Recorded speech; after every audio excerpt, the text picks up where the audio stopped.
শাহবাগে ভুলে যায় না এগুলো। ওয়াশিকুর রহমান বাবু, ফয়সাল আরিফিন দীপন, ব্লগার রাজীব ওরফে থাবা বাবা, এরা সবাই মিলে আল্লাহ এবং তার রাসূলকে নিয়ে কটূক্তি করেছিল।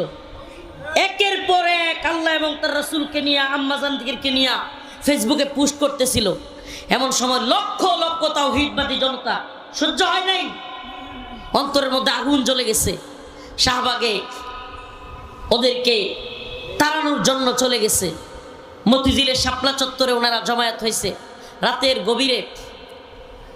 গভীরে এই স্বৈরাচার আওয়ামী লীগ হাসিনার ওয়ার্ডারে বেনজির, আজিজ, জিয়াউল হক এরা হাজার হাজার অর্ডার দিয়া, পুলিশ দিয়া রাতের আধারে, আল্লাহর কসম করে বলি, তাহাজ্জুদরত মুসল্লিরা, এদের কারো কাছে অস্ত্র ছিল না, এদের কাছে অস্ত্র ছিল না, ট্যাঙ্ক ছিল না, গোলাবারুদ ছিল না। এরা আল্লাহ এবং তার রাসূলের ভালোবাসায় লক্ষ লক্ষ মানুষ রাজপথে শুয়েছিল, ঘুমাইতেছিল, কেউ তাহাজ্জুদ পড়তেছিল, কেউ তাসবিহ হাতে ছিল। এমত অবস্থায় হিংস্র হায়নারা, আওয়ামী লীগের হাসিনার লেলিয়ে দেওয়া কুকুরের দল অকাতরে মুসল্লিদের উপর গুলি করলো। শত শত প্রাণ ঝরে গেল। কি পরিমাণ কষ্ট নিয়ে বলতেছি শুনেন। এই যে শত শত প্রাণ জ্বলল, পরের দিন 6 মে, আমি নিজের চোখে দেখে বলতেছি, কোর্ট আনকোর্ট লিখে রাখেন, 6 মে গ্রামে গঞ্জে পর্যন্ত আওয়ামী লীগ গরু জবাই করে 5 মে রাত্রে হেফাজতকে যে ভ্যানিশ করে দিছে, এত এত মানুষকে মারছে, তারা 6 মে গরু জবাই করে গ্রামে গঞ্জে পর্যন্ত উৎসব আয়োজন করেছে।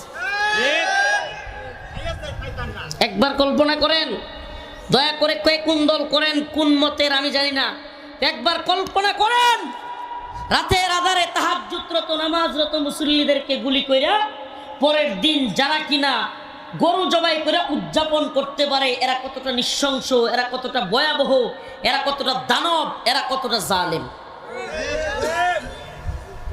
কথা বলেন, এই হলো এদের জুলুমের নমুনা। এগুলো তো অনেক আগের কথা, রিসেন্ট 2024 সালে, এই যে কিছুদিন আগেও কত ছাত্রদেরকে গুলি করলো, আমাদের শত শত আলেম ওলামাদেরকে জেলে নিয়ে বন্দি করলো, কত আলেমকে হত্যা করে কারাগার থেকে বের করলো, কত আলেমদেরকে ফাঁসিতে ঝুলাইলো, দেশটাকে ভারতের গোলামে পরিণত করলো। ভারত যেমনে কয় দিল্লির দাস হয়ে উঠে আর বসে। আল্লাহ বলেন, ফালা তাহসাবান্নাল্লাহ গাফিলান আম্মা ইয়ামালুজ জালিমুন। আল্লাহ বলেন, আল্লাহ পাক জালিমদের ব্যাপারে গাফেল নন। সুবহানাল্লাহ। আল্লাহ পাক কি নন? এই যুবকের দল কথা কয় না রে, এর মনে কোনো দৌড়, সারাদিন আন্দোলন করলাম, ঘামলাম, এরপরে গোসল করি না, ঝুল পড়তেছিল সারা শরীরে, এগুলো শরীরে ভিজছে, শরীরে শুকাইছে। এরপরে এই 300-400 কিলোমিটার সফর করে আসলাম, এরপরে কথা বলতেছি, আর এগুলো চুয়াডাঙ্গার মানুষ কি সব মানে এই জজবা হারাই গেছে নাকি? কোথায় গেছেন নাকি নিষিদ্ধ করছে? খুশি হন নাই? কে কি খুশি হয়েছে? হাত তুলেন। লিল্লাহি তাকবীর, লিল্লাহি তাকবীর। আওয়ামী লীগের ঠিকানা এই বাংলায় হবে না। শাপলার খুনিদের শাবাশ, বিচার চাই। আল্লাহ পাক এখন দোয়া করতেছি, শাপলা চত্বরে ট্রেনের মধ্যে ঝুলাইয়া যদি হাসিনারে ফাঁসি দিতে পারতাম, এই একটা আশা যে আল্লাহ সব তো দেখাইলা, সুবহানাল্লাহ, এই প্রজন্মকে সবই তো দেখাইলা। শাপলার খুনিদেরকে, শাহবাগে যেই ফেসিবাদ, যেই জুলুমের শুরু হয়েছিল, আল্লাহ পাক সেই শাহবাগেই জালেমদের কবর রচনা করে দিয়েছে। এখন বাকি আছে হাসিনারে ধইরে বিচার করা। আরে মিয়া শুনেন, একটা কথা বলি, যেই টিস্যু ইউজ করা হয়, এই টিস্যু কিন্তু আর ঘরে রাখে না মানুষ। এখন তো ইউজ করা শেষ। হাসিনাও পালাইছে, তার দলও নিষিদ্ধ। যদি প্রয়োজন না থাকে, হঠাৎ করে শুনবেন দাদারাই বলবে, ইনুস কাকু আমাদের সাথে সম্পর্কটা রাখেন, আমরা হাসিনারে দিয়ে দিচ্ছি। বলতে পারে যে কাকু অন্তত আমাদের সাথে বাণিজ্য কিংবা বিভিন্ন চুক্তি এগুলো বাতিল করিয়েন না, এই পচা মাল বস্তা পচা এটা দিয়ে দিচ্ছি, আমরা রাখবো না। সুবহানাল্লাহ, এটা কে পারেন? আরে এই দুনিয়ার এই কিচ্ছু আপনি চিন্তাও করতে পারবেন না। সুবহানাল্লাহ ওয়া বিহামদিহি।